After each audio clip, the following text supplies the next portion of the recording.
Eda NDC be lose election no. Ye to abawie na by 9 ye bobowie na Bawumia dinkunum pa eviction notice. You go home. NPP abanya na President Akufo-Addo ne Bawumia di anim. Womo boni ene ye papa no. This economy, everybody is complaining about the government. NDC commentator, a pedestrian commentator. Yensama ifo nyina koba ebiom emma jumadi usia sanso francia ensama ekoso oman Ghana mu yede ni nyina ebre ahefo NPP amanyoko na kwako dinkomo bia chem se 2028 wo mo be fra Ghana konwa no so a ekwan omori NDC aban be faso no abusia ebe Ghana fo nyina nsa ense no beto dwa no enkomo akototwe aba na sewani ensesa me ena me kacho wo mo sa to so dinkomo se economy na ayeye no enye His Excellency John Mahama dawromantia nemom no wo NPP fo no wo ma dawroma ena ma economy no ayeye empo utisi forma Ghana fo esu we chi na Ghana fo tiesi abonte se enye fo na Ghana fo bi beto NPP fo nim se o man ni mo edi wo mu sumba quick one enkomo bebre ena free nsem ya chi eba baransa na no yenkotie we nwra enkoma NPP for na disa 2028 won betena konwa no so a di ombe ye koba abusia ensem wachi pa eno wasam ene Sir Mustapha, but we are serving notice, and notice is hereby served say obia we NDC ni anope wo sre because ya Jackson Park facility bia e dey free unsam e dey ama wo NDC ni no kai say will stay in that store and as a facility no a co-terminus with the stay of NDC. And that NDC be fi abamu pe and try cry na wa fi ase EU ni maboko. And na my coach be fi kan ya amount for NTC no. And that NDC be lose election no. Say any partner what is after ni no will stay no a co-terminus with that of the NDC. Because ye to abawie na by 9 ye bobowie na Bawumia dinkunum pa eviction notice sankunum die nko a eviction notice. You go home and you ni ne ya aka wonye sa facility no e dey beto aba kwaya fa so a ye obi firi ma buy no the same way you also go home. Okay, Commander. Yeah, Director. And then some doson, but that son no come MP for your D. Okay. Where Tamaunt to win and go for. Yeah. It was no a threatening message. And I all send the Diama NDC for. Yeah. And answer a dear bear. All you can say. Now, a Gabania Quaco Tuabama NPP Ababa Betrakunyana, so Dr. Bawumia. Director, problem in you. Ye bisa say da ben ye kwotwa ba ama Dr. Bawumia be dia kunya no. Eni asem Because enei de Ghana for ni Ashanti region for na ka masem no. De omo hwe ni say aban ni be wie akwan na wo ye no. De omo hwe ni say Krofo market ya contract na sa ba ho after say omo dia ko say 24-hour market na se no. Omo be wie na man fa ko ye dwuma ho. Enye wo interest ara ba tena ho say big push no. Sani okan no big push no. Mo akwan John Mahama ne na ban ne Ghana ha no. Yeah. And na Ghana for hwe ni mu se won betuma wie. Simple. Enye store obi tia no. Enye obi a occupy aban state bi na ya Jeffrey Ninsam and obi take over na on tiase. Let them just say is this the first time? Eya na amanfo bi ho a eya na so mu refi omo ho. Rata enye ma bi ho a yen Ghana for ye kan ye say ye mbese be repeat biem. But say who MPP ni oba be ku da we can say mo ye de chase. And say enye obi you afri ho a they have every right to remove you. Rata die na maye ho. Rata mi bisa say die na maye. Mo ba ba mu in the past 8 years no.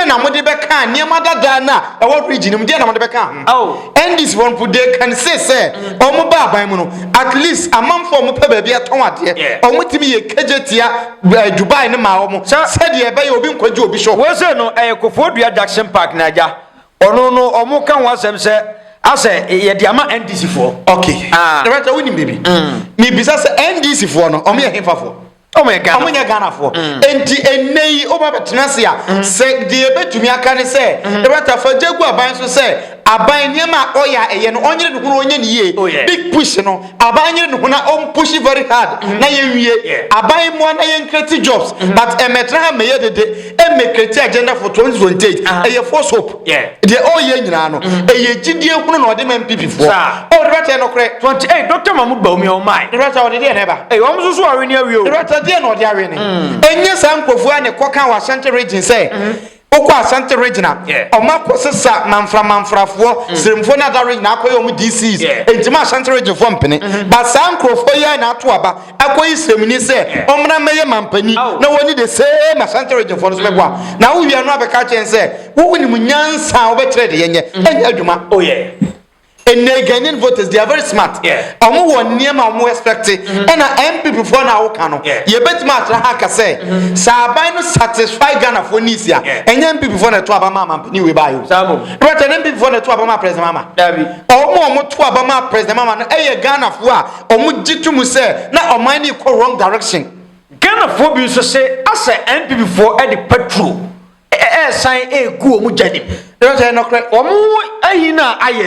Instead of saying kombe mia woman na oma hwede John Mahama no na ja say opposition there o at least niam nke koye na o bobo so kakran wo mo nya sa o wo mo san e de petrol say gu jadim wo mo say ye Ghana for kura hi because yo mo ye omo nimu say the omo ye ni nyo because omo ye say 2016 LG power enti omo adwen kire omo say omo to so ye sa e be sa we ni power de ama wo but said ye wo ka no Ghana fo a omo adwen da ho enim say de mu ye mo say mo asem because e kro na mo ma ni tu o Ghana fo ho no e kro ni mu ye nipa na o mie kro no mo mma kwa ma ni mie kro no e na mo say bri kro no enti say o bri kro na de bia nipa na ni bu befu eni asem no enti enkosi se MPP for beje to mu se omuniam ombe ye ne enye no ebata se ye no mbeko so behave and at the moment omu behave se ya e kire se omunye omumfum so ntum no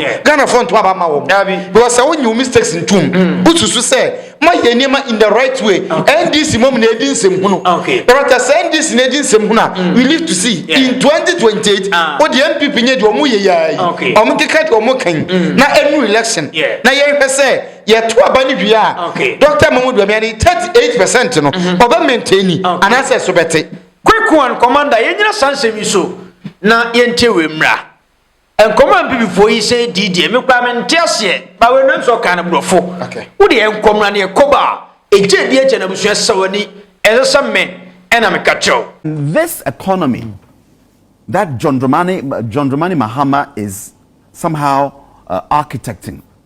People are saying, Ghanaians, go on TikTok, go on WhatsApp, go on Facebook, social media, regardless of partisan colors, Nana Tufo, everybody is complaining about the government. Really? Yes. Have you not gone? You go on. They're saying things are hard. With this exchange rate policy that they keep trumping on, having spent over $11 billion. This is Bank of Ghana, not Ibrahim Majid talking. To prop up the cedi falsely against the dollar. Did we go or did we come? With all your propping up, and yes, the cedi is now gone up. You're looking at around 12. You can get some for 11.5. Others are giving 12 cedis to the dollar. But the range is there between 11 cedis 50 to 12. Before it's 10.46. See where things are going, and then you come and tell us that John, it's the Iran-Israel-US aggression. Really? Is it not? Yes, it is. But why didn't he recognize that? And then I heard some NDC commentator, a pedestrian commentator. He said, but these are only two countries.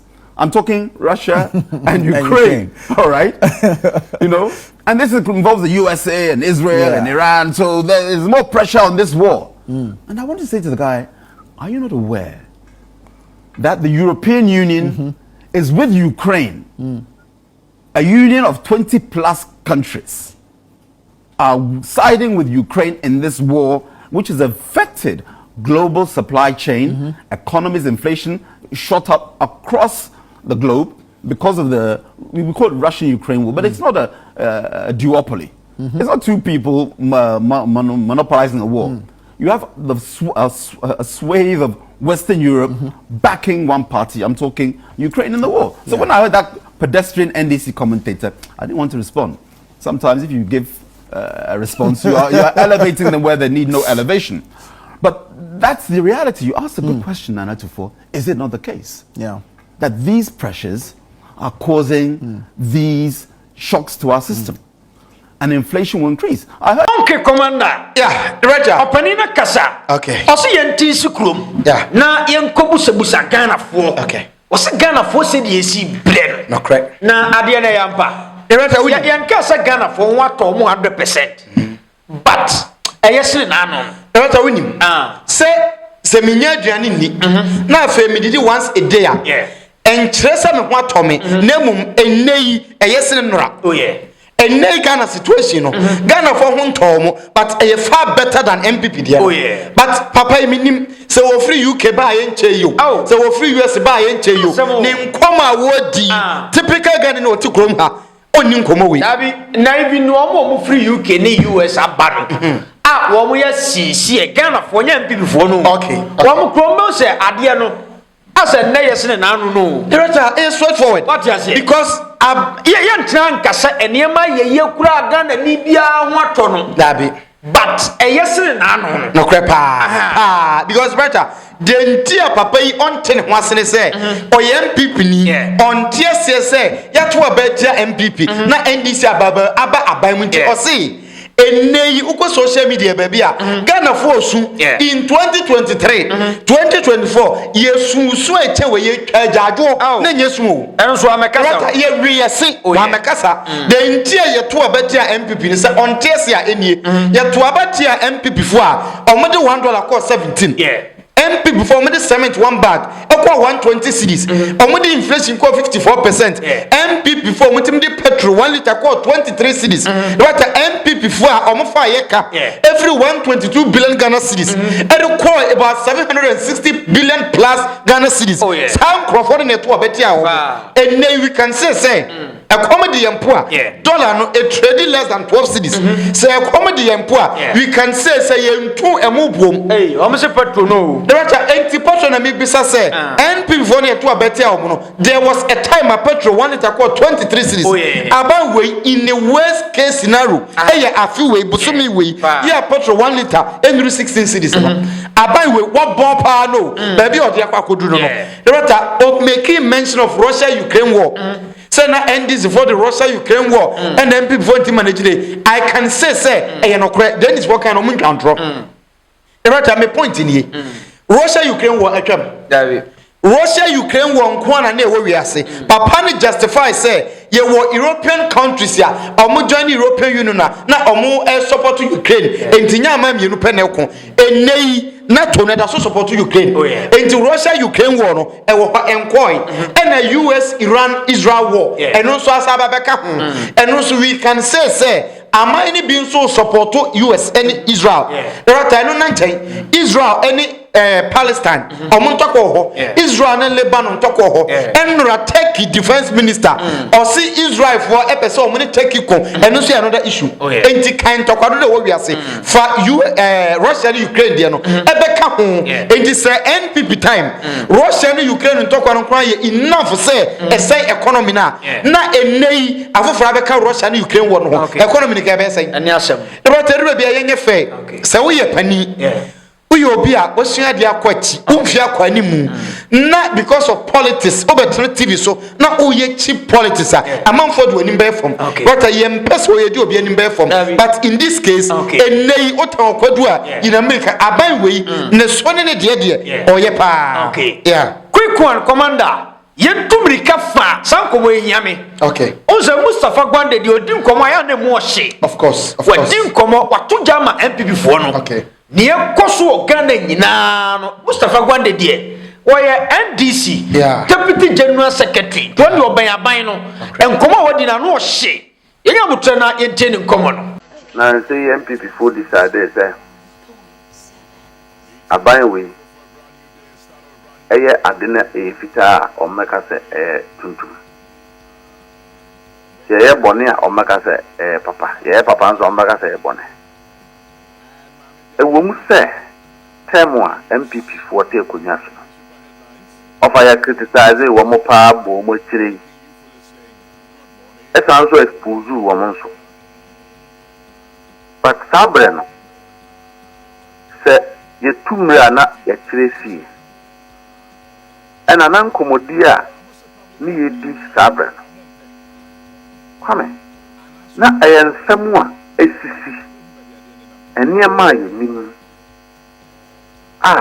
aban no omo jai wo mo djuma Ghana for de yahye wo mo nsa omo ye djuma foforo ene ye ka ho asem ene sabiu MPP aban ya na President Akufo-Addo ne Bawumia di anim wo mo boni ene ye papa no wo mo boni ya ye papa no so no ukofro ba fom a ebi betia wo na sei NPP for nam enwirem se ND koko ekuyafu sika another prayer offer the last time we call baby sabre na President Mahama eyen se yen asojafo sebe obubo nyina ho ban kwame nanu yi a yenuan bi call Burkina koto tomato so a yeku bakui uhu sebe o man no eheki yen neboa na yenyina nim se terrorist ekonkon ewo subregion no na President Mahama decide aban na decide say SSC ye truly Ghana Armed Forces that the beya o man no hoto tima asafo no betimi asore waka akoaje yen another play ku year say President Mahama ashada no de kuku fusika ede koto aircraft na aircraft no kwa no wato bi ama ho eno mu ofi se ukokuyafo yenkurasifo oba me ye basare ni me kan de bia se tapenimu a basare fo ye asantifo donkofo asantini bia ne papa anana nana adokuku basare fo na edo wo kuku ase enti koku ekuyadwuma ne ekuyade enya me mama ono another friend oni efum so fi se koku ni ekurati ni na obekotra na efum na wu chan fo na wonimu a koku ekuyadwuma ama nkrofo de wo mma ko school ebi mu abeye lawyer ebi mu abeye soldier fo ebi mu abeye police fo ebi mu abeye teacher fo ebi mu kra ye ministers aba betwem their kids were explained to them yeah ba Mustapha papa Dabia, come to think of it, say me 3,600 and now 3,500. Now what is so? I'm be a 2,500 and 600. Now catch them say, and no momu yesin the matters one momu yesin sa sabi will be back at say I said the be sabu di matem anambwa. Farming consider our more the pa the two babies were here to me bumpa money yes.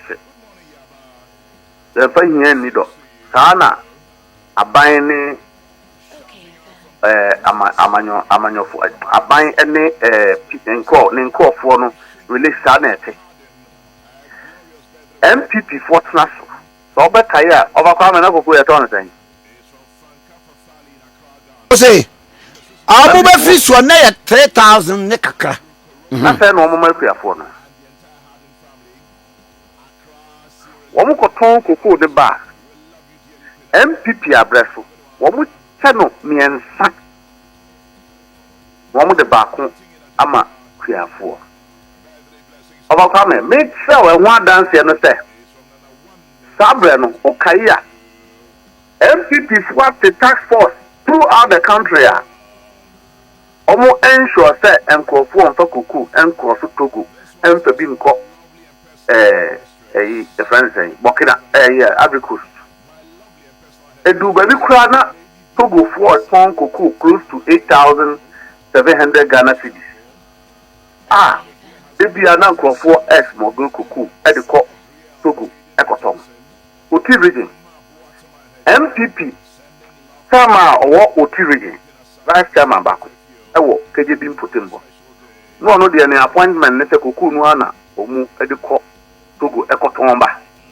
Because at the time, the Koko Kiani Kodo, and Yan Koko. No Betoma Abaya. Na Abaya Actis Canum Premium Sa. No the Emuba at the Amako Kuni. Oko Togo Nfua and Tessa because the Koko Bono ever form. Togo for a tria Koko for no essay, said the Ghana for the Chawam. And let this small goodbye. And then I say, Nyaka wants them to say, NDC Yeba, Nika says, Yeba, no Koko Bono, not at the Sujina Bagiane, Gina. NDC Betum, not Sikaya, the Bamakia for no. I couldn't name Asem said the NPP for the President Akufado, no Mama. Exactly, Sana Mokai. Sadia Kano. You better do, yes. In any case, you better do, yes. Your barber, yeah, Cassanin. Oh, dear new, a clear form won't appear from any. Sir, cocoa air international product. Prices no. It's regulated international, said a good tier. It is not the same as buyer and our beans. Me patro me bo. Me ye cocoa creani. Yeah. Media and say, dear Mokoton where Gama so sika munyano, cocoa creani ben the phone. You are from one say, media, me bois, ye. Now, why mammy boa now but Teswa, say explanation, we will catch a cocoa nibi or begiatum.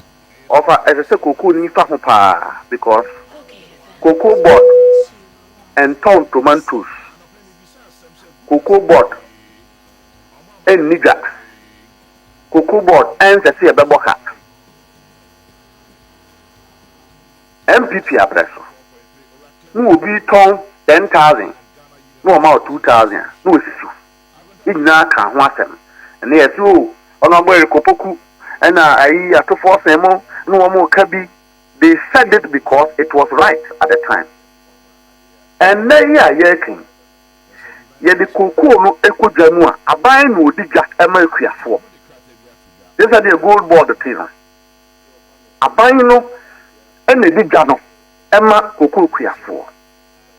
Cocoa ni beyond me got on cocoa man in a year. This are buying no echo. No more ye na cocoa for 40 million fast for. No more so can Emma Ubia Hoton. And then price are near town. Abra MPP for exceptional. And you're the same price any a ton cuckoo job. And now you're cafe. Amen. Ghana Emma Cuckoo for 2,700. And no any year price international market no a ton cuckoo, a cuckoo no if you Ghana for her. A buying say, Self canning na me de makuku for because a gano assay. Kwame sa ukoye mpotem wa ye de do bayre.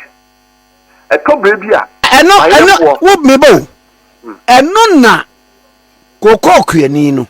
Wono no tena medical kan wono adwaman so no saa de no odene koko ba koko shed ho ne ye kari nia yesebuo se ne yeto no a wono adwaman so saa kontabuo we no chesa obabu ni se no atiase na ho na mpese bia ye kire wono because they monitor the price gold uko gold kwa igaramze for ya gold small scale for ya kwame 7 prediasa no mu nyina na trans school no mu nyina na economics but they know every minute every second what happened to cocoa prices kana cocoa for nso nim asamo american say ko ekuafo ho ko bisa wo mu a o medi hu adanse atrɛw se bi ene ukọ agricos wa Abricos emma cocoa ekuafo sika Ghana for the man cocoa ekuafo enu nti na ye ka sei no kwame cocoa smuggle ni ho obi entimi smuggle cocoa because what they call Abricos wa sika unya no Ghana no unya no Abricos Saudi ukoko eko Togo a sika koko kuani enya no Ghana no unya no Togo and it's something everybody knows enti yes amanyofo ne be chechem amana yeyi na because we lose election ti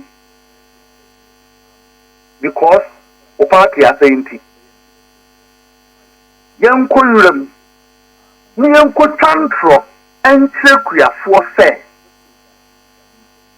President Mahama ne NDC at one time there omo de kokofo sika e de koto helicopters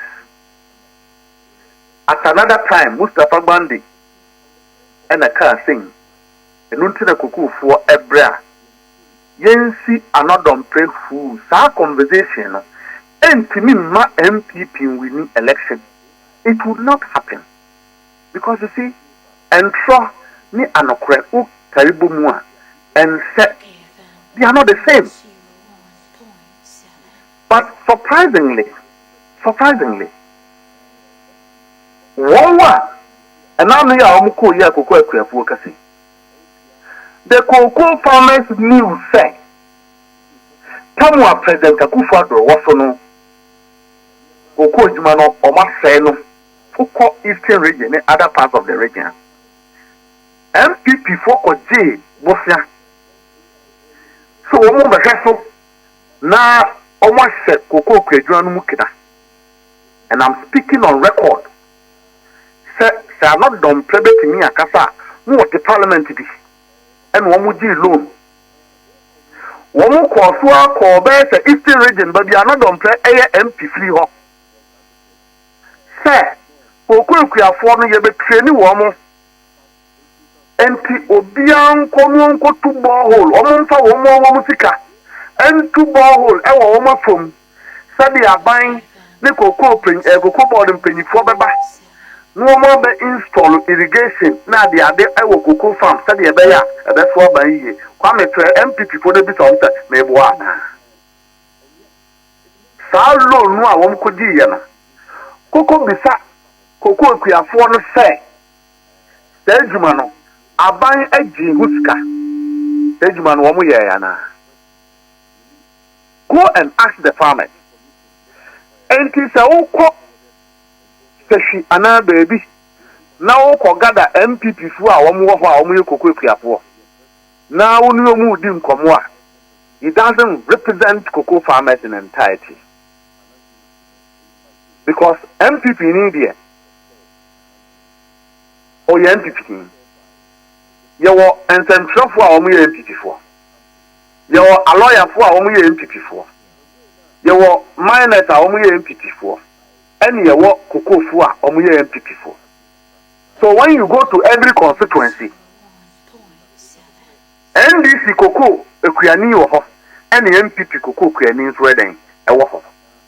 So when you go and you gather MPP cocoa farmers and you are speaking to them, at least let them know say cocoa bought. Tell me what you are buying. One penny for and a normal business for honor. MPP for breso and a computer pad here a press keyboard yade ebwa computer mani ejuma koko ekuafo koko board you turn off 4,500 Ghana cedis I'm MPP for branso and I say it say the bid na to singing tea and the MPP for etimi kasane. And you see, and now you can say, it means we ain't him. I'm a Ghana for you said the cocoa board one running in 8 years. And penny for one more Ghana ha woman the cocoa board the yen to say one more from almost sorry I don't want to take you mono. And if we expose these people, this conversation will not be happening. NPP in Penifoni be and I know we business cocoa board. Go and check their supply invoices. Mami sadio. Their contract value and compared to the se bibi wo mu a atise nka bi nka nipa bi gina court no ne ade enti we dey asam ka say den omanpanyin tie yen so frɛ. This matter I have interest in it. Omanpanyin have directed say forensic audit enkoso kwame if they finish cocoa board audit and they don't find out that MPP Penifoni B including Apenyamake were contracted and that their invoices were overinflated, they should sack me. And I don't want to mention more names. Me say, allegation na wo you. If the investigation finish, say and Mr. Then we can have a discourse on it. If he is still walking around free, and I don't they mismanaged we student of law. When him said not until said the mampania can ebeba still and no report no crowd bad. That is not the finality of it. As a set Asem sebeko court to sebeko ni nyina ekọ my running that mileage in near whom the be if it's abra no ko ntimi nkase to be work about and free the American say because bibia on to what has been revealed about Senipan. The America ko sini say between 2016 and 2024 cocoa board and ton yadwa and ton and toast cocoa board ekon ekuyafo cocoa. The only way cocoa board can make losses is because there was mismanagement, a deliberate attempt to siphon money from cocoa board. And thank God, President Mahama has ordered for a forensic audit. It wasn't my authority to do that. If another player want to do cocoa board politics, let him wait. But me bo. Mountain forensic audit. And I'm saying that you forensic audit. Now you who said was a businessman and cocoa boarder. In other sense of the word. Yes. Me Katua 3,000 cedis a month. Mm-hmm. Yeah. And you see a teso. Yes. Yeah, teswa. Because the Musa dan kwa year report to be by say a grafon any age. Ah, now some way I can say. What to be called swan? What to be sika ya de mama swan many age.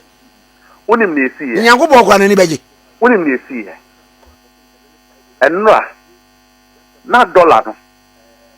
17.5 was the 18 Ghana cedis. And then dollar no aba from abedru 11 Ghana cedis or 11.5. And now se cocoa you turn $1,000. Kwame se convert here. Unya 17 and 18,000 Ghana cedis me boana. Sa 18,000 no sa ban ekodija ebefia onya dollar neketikit no benania e skaka kraka. Apart from that no one more sound to chase cannon premium sa near the mu baako e dia makoko ni enti those days ubetia na koko yache koko ha one de cost bubble ni ache wo because koko kua ni say aban esisi wo. That is about marketing of cocoa and a sale of cocoa. 2, and now you can say dollar no ba be do 11.5. So ko abanoni ko to cocoa no a wo de 11.5 say $1,000. 11.5 mean 11,000. Already no. You cannot attest from 17,000 to 11,000 Ghana cedis.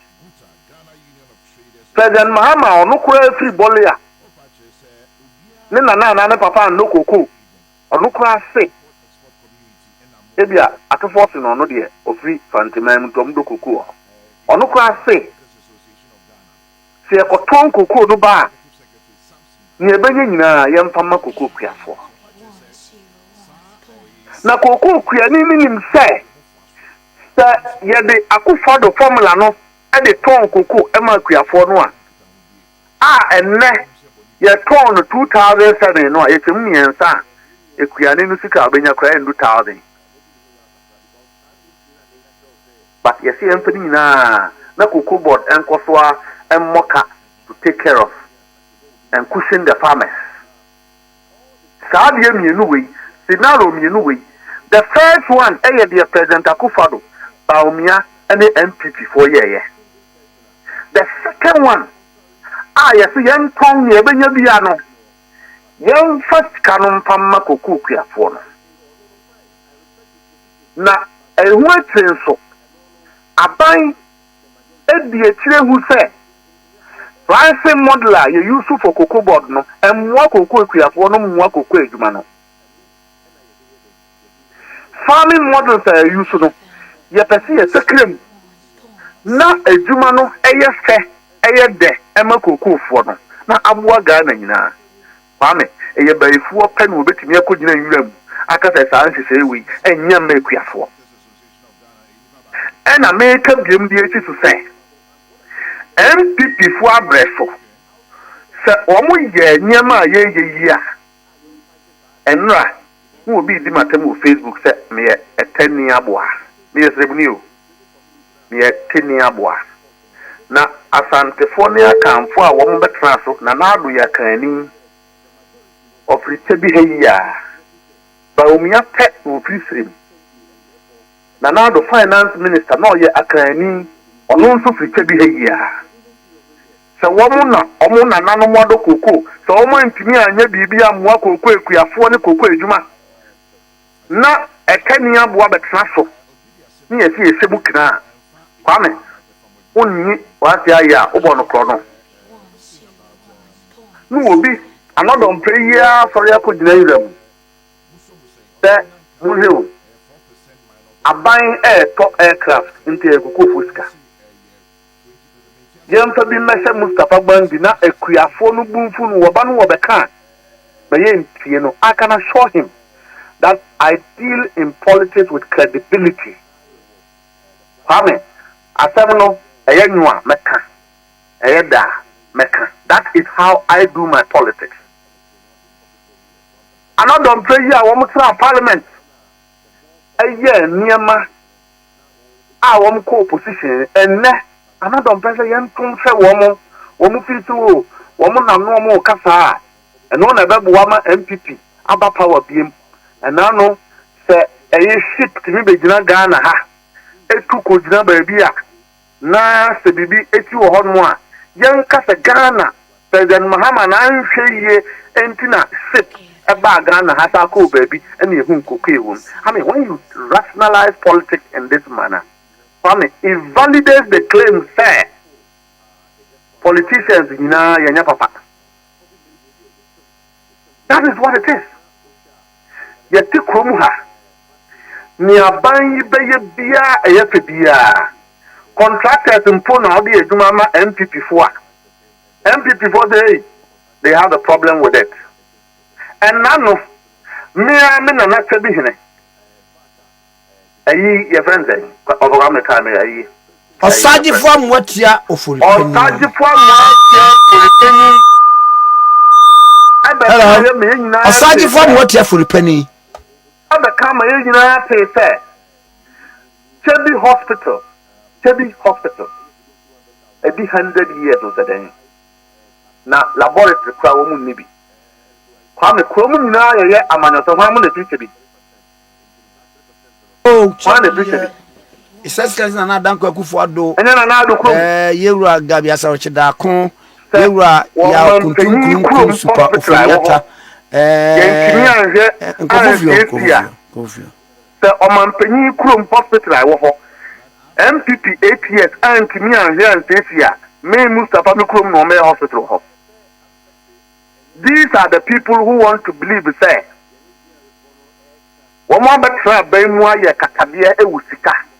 but at your backyard, the ordinary person, clinic, hospital, I want to be, you couldn't do it. So when we are asserting that 8 years of President Akufo-Addo and the NPP was a waste of everybody's time, I mean, these are some of the evidence. And then we are not on premo canoe, but let me assure another press that in due course we will hit the road. They will make their claims. We will make our claim. We will show evidence. Say, President Mahama have come to unearth the wounds, to open the wounds, and let's heal it once and for all.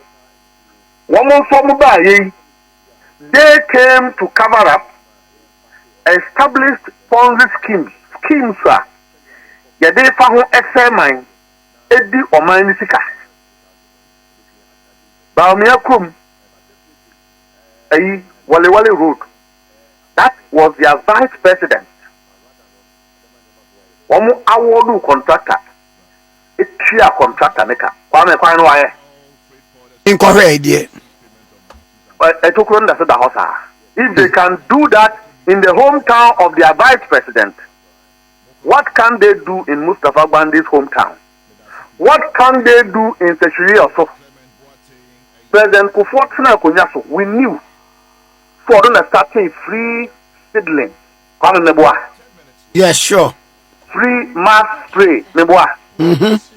President knows better so. President Mahama Twaso, Serge Marian Twaso. Yet also. These are NPP for the Nanado Trans no Muyana. Ask the NPP, call them and ask them. So what is their remarkable contribution apart from over invoicing? One more year no at the cocoa board place. One more the Isika, anything Isika, and my cocoa board collapse here. What other thing did they add to the ordinary farmer? From eastern region to western north to central region. Womudo Koko, Bronga Hafo, all the farmers there. A damn MPP for President Akufo-Addo in 8 years to add value to a single farm in the cocoa sector. As today that we are talking about, cocoa farms being now the crano. Most of the cocoa farms are infected.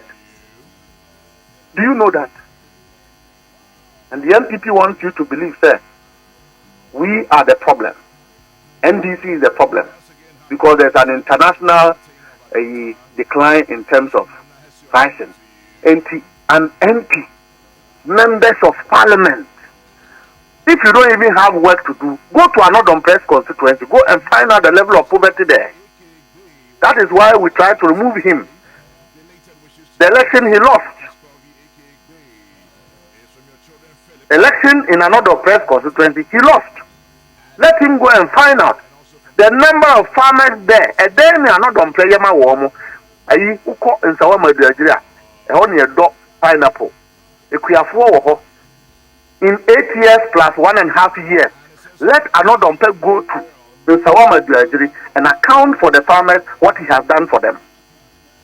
The settlers there, the traders there, the number of people who are poor in that constituency, let him go and use his good office to help them. For the Kuku food and mobilize it in cocoa farms. And I'm so many yenti. Party no nishi yenti. Yanko Kuasinia concept. Mama mobilize MPP Kuku for MPP near on to Abama NDC or a new or a lawyer new on to Abama NDC. MPP near on him to say President Akufo-Addo not say woman, you know. We are no danya. So the cocoa fertilizer 20 command on to mouth. So he will mobilize those kind of people to present a picture as if say every cocoa farmer in Ghana does not understand the issues. It is not true, Kwame. It's not true. And see, but you see, he should try and speak in a way that makes sense. Because I'm in yourself, okay. The issue of big push. Anyone some summer and no swabano. Matisa Mampeni Krasi and Vim so source contract near the idea. And no, what you say? Baba, so source. You can't want them say and ya the pack. You can't want them. Now, him. President Akufo-Addo Abreso. Yeah. I think it was even a PPA. So in a PPA. Public Procurement Authority. Yeah. This Abreno, who be a company crown who need PPA. Who pay Juma Omoma. To be the Juma economy PPA. You be you ask him. PPA CEO no a subcontractor. PPA CEO no the bribe. And also, I'm American, you manage as doing a year with my expose no. But whatever happened in court is another matter. But that was what we were told.